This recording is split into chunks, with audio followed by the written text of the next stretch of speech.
Por pouco tempo ainda estamos nesse mundo, daqui não somos, aqui não vamos ficar. Nossa esperança é o arrebatamento, onde a igreja no momento as barreiras vencerá. No que está depositada sua esperança? Hoje eu vejo uma geração de cristãos que muitas vezes depositam sua esperança em Jesus para resolver os problemas dessa terra. Muita gente deposita sua esperança em Jesus para conseguir um emprego, ou então prosperar financeiramente. Muita gente coloca sua esperança em Jesus para conseguir uma cura. Muita gente coloca sua esperança em Jesus para conseguir um casamento, ou então a restauração do seu casamento. E entenda, não é errado colocar sua esperança em Jesus para essas coisas. O problema é que sua esperança em Jesus não pode ser só para essas coisas, porque essas coisas vão ficar. Essas coisas, por mais que Jesus restaure, cuide, uma hora elas vão findar. Porque um dia ele vai voltar. Um dia ele vai vir dos céus, todo olho verá, todo joelho se dobrará e toda língua confessará que ele é o Senhor. Essa é uma palavra que está meio fora de moda, né? Falar da volta de Jesus. Mas é disso que se trata o Evangelho. Afinal, se a nossa esperança não está em reencontrar Jesus, ou melhor, no nosso caso, né, em encontrar Jesus pessoalmente, visivelmente, será que nós realmente cremos no Evangelho? Porque é disso que se trata o Evangelho. Entenda, o Evangelho não é só para te livrar do inferno. A maravilha do Evangelho é você poder se relacionar com Deus. E às vezes eu vejo as pessoas falando do céu, elas falam das ruas de ouro, falam das pedras preciosas e tal. Ah, lá não vai ter mais choro, não vai ter mais dor, não vai ter mais lágrima. Mas esquece que o principal do céu não é isso. O principal do céu é que lá nós teremos restaurada a comunhão que nós tínhamos com Deus no jardim. Sabe aquela comunhão que foi perdida quando Adão e Eva quiseram ser igual a Deus e viraram para Deus falando: bom, eu sei mais que você e eu vou comer do fruto, porque eu também sou Deus. E ali houve essa separação do ser humano de Deus e isso foi quebrado. E isso foi restaurado em Jesus, onde Deus vira para o ser humano e fala: agora eu vou me tornar humano para restaurar a comunhão que vocês tinham comigo e para, olhando para Jesus, vocês saberem como um humano tem que ser. Quando nós pecamos no Jardim do Éden, quando Adão e Eva pecaram, quando eu digo nós, é a humanidade, quando nós pecamos ali no Jardim do Éden, nós fomos desumanizados. E Jesus vem para nos rehumanizar, para nos tornar irmãos, co-herdeiros dele. E o objetivo de vida de todo cristão, acima de tudo, deveria ser igual a Jesus. Sabe esse grande sonho que você tem na sua vida? Então, ele não pode estar acima do seu desejo de ser igual a Jesus. E eu te faço uma pergunta: qual o teu chamado específico que Deus tem para a tua vida? Qual o teu propósito? Porque quando você souber isso, isso determinará todo o resto da sua vida. Por exemplo, se você souber do seu chamado, qual o propósito que Deus tem para você, e aí quando eu digo propósito, não é o que Deus quer que você faça, não. É quem Deus quer que você seja. Quem Deus te criou para ser. Quando você souber isso, você vai saber que tipo de emprego que você tem que ter, que tipo de pessoa você tem que ter do teu lado para cumprir a missão junto contigo. Que tipo de amigos você deve se relacionar? Que tipo de estudos você deve fazer? Enfim, tudo na sua vida fica muito mais claro quando você tem um propósito. Onde você tem que morar, que tudo o que você deve fazer vai ser consequência de quem você está buscando se tornar em Cristo. E aí a grande questão é: qual o sentido da tua vida? O sentido da sua vida é ganhar dinheiro? O sentido da sua vida é chapar? O sentido da sua vida é pegar geral? Qual é o sentido da sua vida? Para que você está aqui na Terra? Entenda, nós somos chamados a sermos luz do mundo. Nós somos chamados a fazer diferença nesse mundo, sendo cristãos, que estão nada mais do que pequenos cristos. Que a cada dia nós possamos ser mais semelhantes a Jesus. Mas aí eu te pergunto, como ser semelhante a Jesus se você não lê a Bíblia? Como ser semelhante a Jesus se você não ora?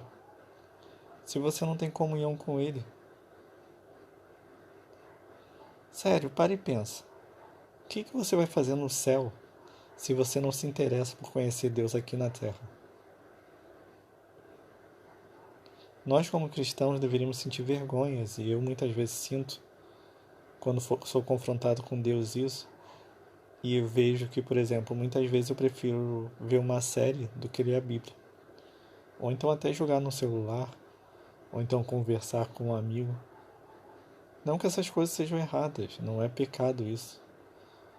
Mas essas coisas começam a se tornar pecado quando elas ocupam todo o teu tempo livre e te impedem de simplesmente estar na presença de Deus com Ele.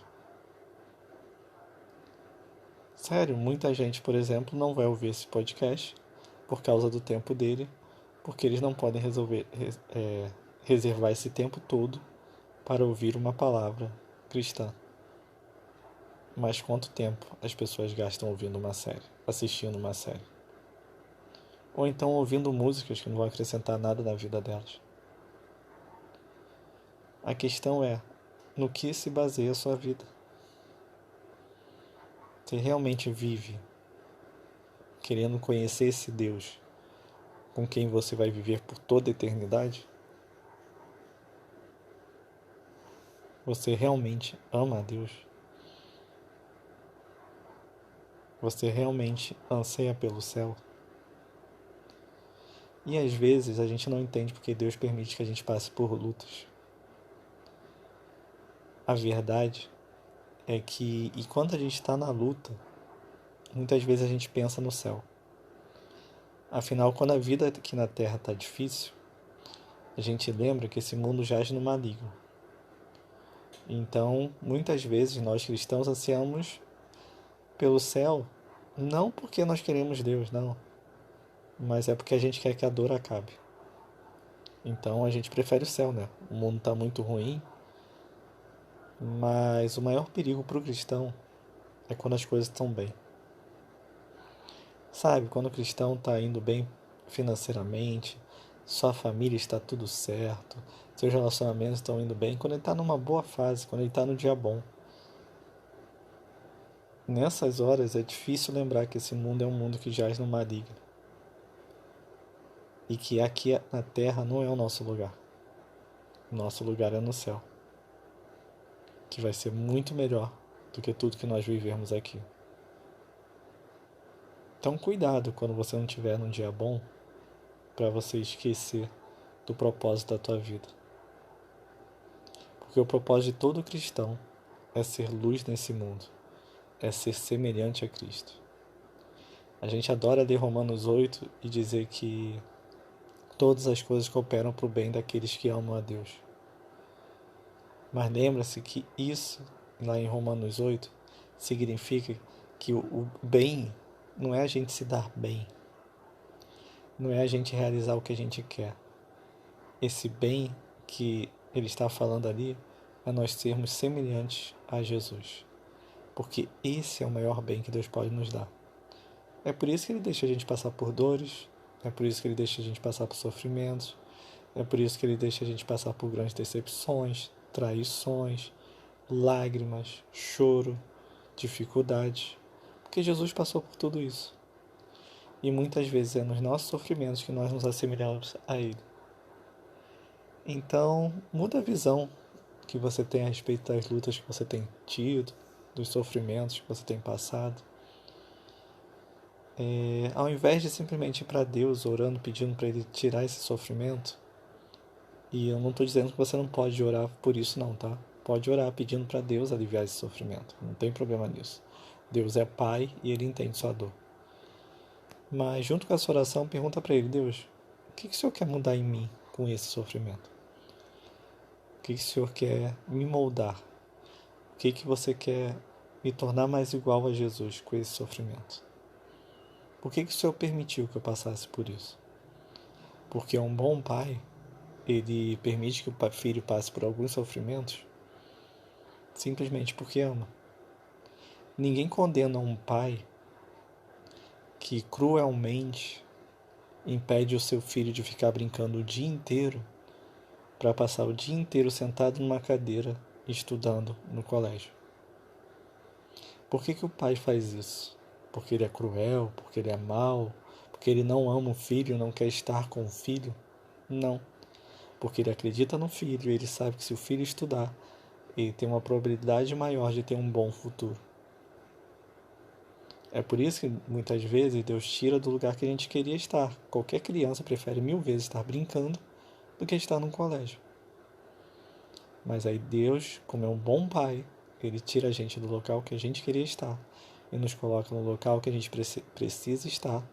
Muitas vezes num deserto, numa luta, num lugar difícil, às vezes chato, que tem dificuldade, às vezes nem tão agradável, desconfortável, mas simplesmente para nos ensinar e nos tornar mais semelhantes a Jesus, porque Deus acredita em nós e Ele investe no nosso caráter. O maior bem que Deus pode te dar é ser semelhante a Jesus. E ser semelhante a Jesus é ansiar estar com o Pai. E ansiar estar com o Pai é viver o céu. Porque um Deus eterno deverá uma eternidade para ser conhecido. Oremos. Deus, eu quero te pedir perdão, Pai, quando nós ansiamos apenas pelas suas bênçãos e não pelo Senhor, quando nós temos tempo para qualquer outras coisas banais que não vão acrescentar nada na nossa vida, mas não temos tempo para orar, para ler a Tua palavra, para ouvir uma pregação, enfim, para passar um tempo contigo. Perdoa-nos por sermos filhos tão egoístas, tão mimados, tão egocêntricos, tão ligados a essa terra e muitas vezes desligados do céu. Muda a nossa visão. Se for necessário, nos coloque em lugares de desconforto, em lugares de lutas, em lugares de dificuldade, mas não nos deixe em lugares que aos nossos olhos podem parecer bons, mas que não estão moldando em nós o teu caráter. Não estão nos tornando semelhantes a Jesus. Tira de nós aquilo que nós consideramos uma bênção, mas que nos atrapalha de sermos semelhantes a Jesus. E coloca em nossas vidas aquelas lutas que vão nos tornar semelhantes a Ele. Oração difícil essa, hein? Mas nós entregamos nossas vidas em Tuas mãos. Em nome de Jesus. Amém. Bom, não sei se você tem coragem de fazer essa oração que eu acabei de fazer, ou se vai ficar com raiva de mim quando a luta chegar, mas lembre-se que a luta muitas vezes é um investimento de um pai que te ama e que acredita no seu futuro e que te coloca num lugar desconfortável, porque ele acredita no seu caráter e ele acredita em quem você vai ser um dia.